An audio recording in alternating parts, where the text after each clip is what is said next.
नमस्ते, मेरा नाम है पुलकित और आप देख रहे हैं डू पॉलिटिक्स। चैनल को सब्सक्राइब करें और बेल आइकन दबाएं ताकि हमारी हर नई वीडियो आते ही आपको नोटिफिकेशन मिल जाए। जय श्री राम। वालेकुम जावेद साहब जी। नहीं, सेक्युलरोना वायरस के गंगा जमुनी वेरिएंट से ग्रस्त नहीं हुआ हूं, बस कथित शायर, लेखक, गीतकार मार्क्स के खुशनसीब मानस पुत्र और एक बदनसीब बाप से गुफ्तगू करते समय फरहान बैलेंसिंग करने का एक नाकाम सा प्रयास कर रहा हूं। वैसे ही फरहान बैलेंसिंग जैसी बड़े अख्तर साहब ने शिवसेना के मुखपत्र सामना में अपना लेख छापने के कृत्य को करके की है। अब बताइए, क्या इस रंग को आगे ले जाने की आवश्यकता है? शुरुआत के 1 मिनट में ही सदी की सबसे बड़ी विडंबना हो गई है। यहां जनता पेट्रोल के दामों में अच्छे दिन तलाश करती रह गई और वहां कट्टरवामी इस्लामी सरकते सरकते इतने राइट चले गए कि अब सामना में उनके लेख छापे जा रहे हैं। तो राष्ट्रीय स्वयंसेवक संघ की तुलना आतंकी संगठन तालिबान से करने के कुछ दिनों बाद ही रूहानी तेल की मालिश से लोगों के घुटने सुधारने का दावा करने वाले जावेद साहब स्वयं घुटनों पर दिखे। वैसे जब आपके पूरे खानदान का संयुक्त आईक्यू आपकी पसंदीदा विचारधारा से ग्रस्त पार्टी के सांसदों की संख्या के बराबर हो तो आपसे वैसे भी कुछ विशेष समझदारी भरा बोलने की आशा नहीं की जाती है। ऐसा नहीं है कि जावेद साहब इस उम्र में आकर ऐसे हुए हैं। जिस विचारधारा से वे आते हैं वह विचारधारा उम्र, लिंग, पंथ, सेक्सुअलिटी हर चीज से ऊपर उठ चुकी है। अधिकतर लोग कहते हैं कि एक उम्र के बाद मनुष्य सठिया जाता है और बेबुनियादी कुतर की बकवास करने लगता है, परंतु वामपंथी मानते हैं कि why should senior citizens have all the fun, और इसी कारण ये लोग 17 की उम्र में ही 70 वाले लक्षण दिखाने लगते हैं। तो जादू चाचा ने संघ और तालिबान की तुलना करने के बाद पड़ने वाली गालियों को बैलेंस करने के लिए नितंबों से सेक्युलरिज्म का इंद्रधनुष छोड़ती महाराष्ट्र सरकार यानी शिवसेना के मुखपत्र सामना का सहारा लिया। इसमें गीतकार साहब ने लिखा कि लोगों ने उनकी बात का गलत अर्थ निकाला।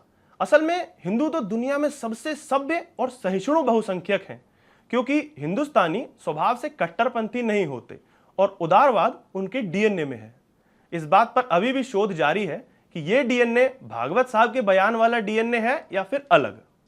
गुप्त सूत्रों से यह पता चला है कि दूसरी बार प्यार में धोखा मिलने के कारण तलाक लेकर अपनी तीसरी बेगम की तलाश में तुर्की जाकर सेटल हो चुके आमिर खान जावेद साहब का यह कथन सुनकर लाल सिंह चड्ढा की स्क्रिप्ट को आयोडेक्स में डुबाकर चाट गए और इस वक्त अपने पीके फिल्म के लुक में तुर्की की सड़कों पर नाचते हुए बेवफा बेवफा बेवफा निकली है तू गाना गा रहे हैं। बेबी अख्तर यानी फरहान ने डैडी कूल का यह मूड स्विंग देखकर चैन की सांस ली और अपने आलोचकों को बीच की उंगली दिखाई। उन्होंने अपने विरोधियों पर निशाना साधते हुए यह भी कहा कि सीए विरोध प्रदर्शन के दौरान दिए गए उनके बयान पर उन्हें डम्बेस्ट अख्तर की उपाधि देने वालों के मुंह पर यह एक जोरदार तमाचा है। डैडी ने आज यह सिद्ध कर दिया कि इस रेस में वो उनसे कहीं आगे हैं। जावेद साहब ने अपने पुराने बयान में यह भी कहा था कि जिस तरह तालिबान मजहब के आधार पर इस्लामी राज्य स्थापित कर रहा है, उसी तरह दक्षिणपंथी हिंदू भारत में हिंदू राष्ट्र स्थापित करना चाहते हैं। यह तथ्य उन्होंने उसी जादुई किताब में पढ़ा था जहां उन्होंने अलग अलग 420 प्रकार के जेंडरों का ज्ञान लिया था और बताया था कि हमें लोगों को ही, शी, हिम हर की जगह हैश और शिम कहकर संबोधित करना चाहिए। वैसे इस प्रकार के विचार अक्सर हैश का अधिक इस्तेमाल करने से भी आते हैं।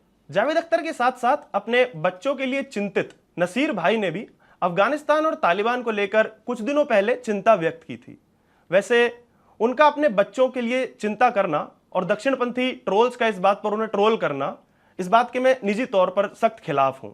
जैसी अदाकारी और फिल्मी इतिहास उनके दोनों सुपुत्रों का रहा है, एक पिता के लिए चिंता लाजमी है। नसीर साहब की बात करें तो मौसम के हिसाब से विचारों में परिवर्तन दिखाते हुए यह सब्जेक्ट भी विभिन्न बातें करता नजर आया। उन्होंने कहा कि भारत में मुस्लिमों का एक धड़ा अफगानिस्तान में तालिबानी शासन की वापसी का जश्न मनाता देखा गया। यह स्थिति भयावह है।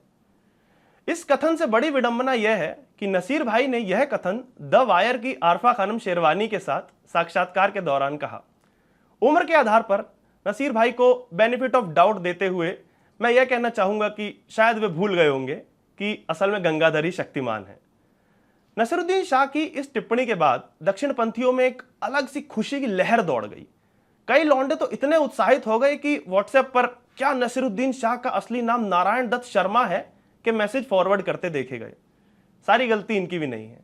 भारतीय राइट विंग के अधिकतर लोगों की हालत मैकेनिकल इंजीनियरिंग के तीसरे वर्ष के छात्रों जैसी ही है।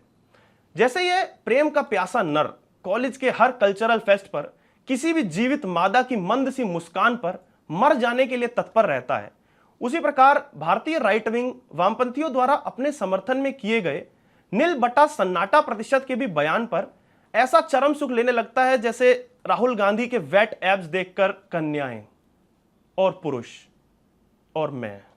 गलती पूरी तरह इनकी भी नहीं है। अब जिस बच्चे को घर में पार्ले जी तक नसीब न हो, उसे पड़ोसी जब roasted almond garnished with choco chip cookies खिलाएगा तो उसका चंचल मन बह जाना स्वाभाविक है। सर्वसाधारण को सूचित किया जाता है कि व्यंग्य का यह अंतिम वाक्य पूर्णतः काल्पनिक था और इसका संघ और भाजपा से दूर दूर तक कोई लेना देना नहीं था। धन्यवाद।